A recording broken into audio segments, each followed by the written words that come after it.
ഏവർക്കും പ്രണാമം. നമുക്ക് ശ്രീ വാൽമീകി രാമായണത്തിലേക്ക് തന്നെ മടങ്ങാം. മതാകുലയായ താര കിഴിഞ്ഞു തൂങ്ങുന്ന പൊന്ന് അരഞ്ഞാണോടും പതറിയ കാൽവയ്പോടു കൂടിയാണെങ്കിലും അതിവിനീതയായി പൂമൃദുമേനി കുനിച്ച് ലക്ഷ്മണ സമീപത്തിലെത്തി. കബീന്ദ്രപത്നിയെ കണ്ട ആ മഹാനുഭാവനാകട്ടെ തികച്ചും ഉദാസീനനായി. ഒരു സ്ത്രീയുടെ മുന്നിൽ കോപിഷ്ഠനാകുന്നത് ധർമ്മമല്ലാത്തതിനാൽ തല താണു. മദ്യപാനത്താൽ ലജ്ജാവിഹീനനായിട്ടെങ്കിലും നൃപകുമാരൻ്റെ കണ്ണുകളിൽ നിന്ന് കോപം അല്പം വിട്ടതായി മനസ്സിലാക്കിയ താര സ്നേഹ അസൃണമായ സ്വരത്തിൽ അർത്ഥഗർഭങ്ങളായ സാന്ത്വന വാക്കുകൾ പറഞ്ഞു. രാജനന്ദന, ഇത്രമാത്രം ദ്വേഷം വരുവാൻ എന്താണാവോ കാരണം? അവിടുത്തെ വരുതി തെറ്റിച്ച് ആരെങ്കിലും എന്തെങ്കിലും ചെയ്തുവോ? ഉണങ്ങിയ വൃക്ഷങ്ങളുള്ള മഹാരണ്യത്തിൽ കാട്ടുതീ പിടിച്ചാൽ ആർക്കാണതിൽ നിസ്സംശയം ചാടുവാൻ സാധിക്കുക? അവിടുത്തെ ഇത്രയും കോപിപ്പിക്കുവാനുള്ള ബാലിശത്വം വാനരന്മാരിൽ ആർക്കാണ് ഉണ്ടായത്?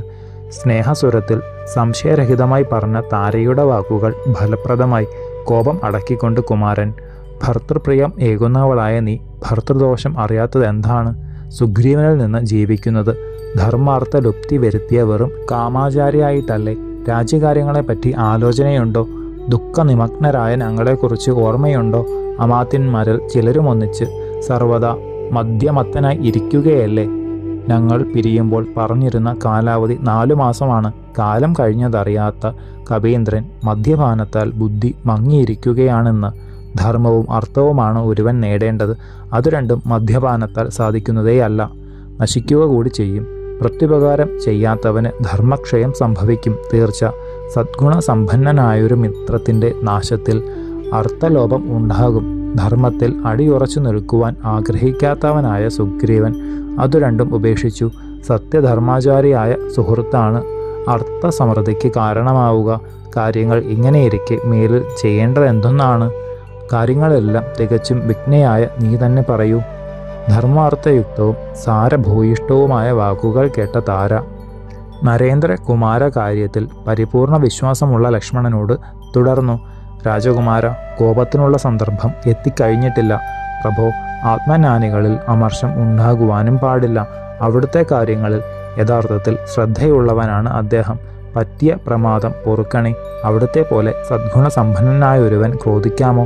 വിശേഷിച്ചും ശക്തിയില്ലാത്തവരിൽ ശ്രീരാമചന്ദ്രനെ പോലെയുള്ള അവിടുന്ന് കോപത്തിന് അടിമപ്പെടുകയോ? പ്രഭോ, വാനര സുഹൃത്തിൻ്റെ ദോഷം ഓർമ്മയുണ്ട്. ഏറ്റ കാര്യത്തിന് കാലതാമസം വന്നിട്ടുണ്ടെന്ന് മറന്നിട്ടില്ല.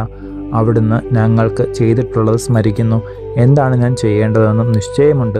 ആർക്കും പെട്ടെന്ന് തടുക്കുവാൻ കഴിയാത്ത കാമദേവ ബലവും അറിയാം. സുഗ്രീവനെ മദനൻ തികച്ചും കീഴിലാക്കി. അതിന് കൂട്ടുനിന്ന ജനത്തെയും നിശ്ചയമുണ്ട്. അവിടുത്തെ പോലെയുള്ള മഹാനുഭാവന്മാർക്ക് കാമദേവതന്ത്രം അറിയുകയില്ല. അഥവാ അത്തരമൊരു ചിന്ത പോലും ഹൃദയത്തിൽ എത്തി നോക്കിയിട്ടില്ല. എന്നിട്ടും ഇത്തരം അമർഷം അവിടത്തേക്ക് വരുത്തിയല്ലോ. കാമദേവദീനനായവന് കാലദേശാദി വിജ്ഞാനമുണ്ടോ? ധർമാർത്ഥാദികളെ കാണുവാനുള്ള കേൾപ്പുണ്ടോ? പരന്ധവനായ പ്രഭോ, എൻ്റെ സമീപത്തിൽ വസിച്ച ആ കാമാചാരി മറ്റെല്ലാം മറന്നു. കാമത്താഴപ്പാൽ ലജ്ജയും കൂടി വെടിഞ്ഞിരിക്കുന്നു. ഈ വാനരവംശത്തിൻ്റെ മുഴുവൻ നാഥനാണ് അവിടുത്തെ അഗ്രജൻ. ശത്രുഞ്ജയനായ അവിടുന്ന് സുഗ്രീവൻ്റെ കുറ്റങ്ങളെ പൊറുക്കണേ. ധർമ്മസ്ഥിതരായി കൊടും തപസ് ചെയ്യുന്ന മഹർഷീശ്വരന്മാർ കൂടി അനംഘന് അടിമപ്പണി ചെയ്യാറുണ്ടെന്നിരിക്കെ പ്രകൃത്യ ചപലനും കുരങ്ങനും രാജാവും കൂടിയായ സൂര്യാത്മജൻ കാമഭോഗങ്ങളിൽ മഗ്നനായതിൽ അത്ഭുതപ്പെടാനുണ്ടോ? അമേയനായ ലക്ഷ്മണനോട് ആ വാനര തരുണി അർത്ഥപൂർണങ്ങളായ വാക്കുകൾ ഇത്രയും പറഞ്ഞു. മതവ്യാകുലയാണെങ്കിലും ഭർതൃഹിതം ഏകത്തക്ക വാക്കുകൾ വീണ്ടും തുടർന്നു. പുരുഷോത്തമനായ പ്രഭോ, സുഗ്രീവൻ അനംഘന് അധീനനാണെങ്കിലും അവിടുത്തെ കാര്യം തീരെ മറന്നിട്ടില്ല. കപി സൈന്യങ്ങൾക്ക് ഒരുങ്ങുവാൻ കൽപ്പന കൊടുത്തു കഴിഞ്ഞു. മഹാവീരന്മാരും കാമരൂപികളും വിദൂര പർവ്വത നിവാസികളുമായ 100,000 കോടി വാനരന്മാർ വന്നുകഴിഞ്ഞു. പ്രഭോ, അവിടുന്ന് വരൂ. ചാരിത്ര രക്ഷകനാണ് മഹാബാഹുവായ അവിടുന്നെങ്കിലും മിത്രതാരങ്ങളെ കാണുക സജ്ജനങ്ങൾക്ക് നിഷിദ്ധമല്ലല്ലോ. അഗ്രജകാര്യ വ്യഗ്രതയാലും താരയുടെ സവിനയ ലക്ഷണത്താലും ആ പരന്തപൻ മഹാഭുജനായ ലക്ഷ്മണൻ അന്തപുരത്തിലേക്ക് കടന്നു. തനി തങ്കസിംഹാസനത്തിൽ അമൂല്യമായ പട്ടുവിരിപ്പിട്ട് സൂര്യസന്നിഭനായ സുഗ്രീവൻ അവിടെയിരിക്കുന്നു. ദിവ്യരൂപത്തിൽ അമേയ ആഭരണങ്ങൾ അണിഞ്ഞ് സത്കീർത്തിയുക്തനായ ഭാസ്കരാത്മജൻ ഇന്ദ്രനെ പോലെ ദുർജയനായി ദിവ്യ പുഷ്പമാലകൾ ധരിച്ച് കാമിനി രത്നങ്ങളാൽ സമാവൃതനായി ഇരിക്കുന്നത് കണ്ടപ്പോൾ ലക്ഷ്മണകുമാരൻ്റെ കണ്ണുകൾ വീണ്ടും ചുവന്നു തുടങ്ങി, അന്തക തുല്യനായി തീർന്നു.